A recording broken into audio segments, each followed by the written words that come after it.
২৪-এর ৫ August ছাত্র জনতার অভ্যুত্থানের মুখে ভারতে পালিয়ে যান শেখ হাসিনা। এর মধ্যে আন্তর্জাতিক অপরাধ ট্রাইব্যুনালে মৃত্যুদণ্ডের সাজা হয়েছে তার। এর মধ্যেও বিভিন্ন গণমাধ্যমে বক্তব্য দিয়ে আসছেন তিনি। সবশেষ রাজনৈতিক অঙ্গনে আলোচিত হচ্ছে তার দেশে ফেরার ঘোষণা।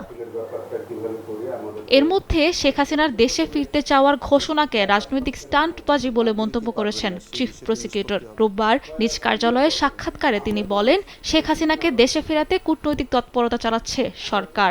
তিনি ভারত সরকারের অধীনে নিয়ন্ত্রণে তিনি নির্বাসনে আছেন। সেই কারণে বাংলাদেশ সরকার বারবার তাকে চিঠি দিয়ে ভারত সরকারের কাছে অনুরোধ জানিয়েছে তাকে ফেরত দেওয়ার জন্য। তিনি যদি ভারত সরকারের নিয়ন্ত্রণে থাকেন তাহলে তো তিনি নিজে নিজে আসার কোনো সুযোগ নাই। হয় তিনি এক্সট্রাডিশন চুক্তির আওতায় তাকে বাংলাদেশ সরকারের কাছে হ্যান্ডওভার করা হবে, অথবা তাকে পুশব্যাক করবে। রেইনবো অ্যাক্রোপ্লাস্টে অ্যাক্রিলিক এমালশন থাকায় মুছে ফেলা যায় যে কোনো দাগ সহজেই। Rainbow paints, colour of joy. Chief prosecutor জানান, মৃত্যুদণ্ডের রায়ের ৩০ দিনের মধ্যে আবেদন না করায় ট্রাইব্যুনাল আইন অনুযায়ী আপিলের সুযোগ হারিয়েছেন শেখ হাসিনা। এখন বিষয়টি নির্ভর করছে সর্বোচ্চ আদালতের উপর। তিনি যদি আসেন অথবা তাকে যদি আনা হয় তাহলে তাকে তো আগে জেলে যেতে হবে, এবং জেলে গিয়ে যদি আপিলের কোনো সুযোগ থাকে, আইনগত সুযোগ যদি থাকে, আমরা মনে করি তার সুযোগ নাই, তারপরে যদি তিনি আপিল দায়ের করেন সেটা তখন হয়তো আদালত সিদ্ধান্ত নেবে।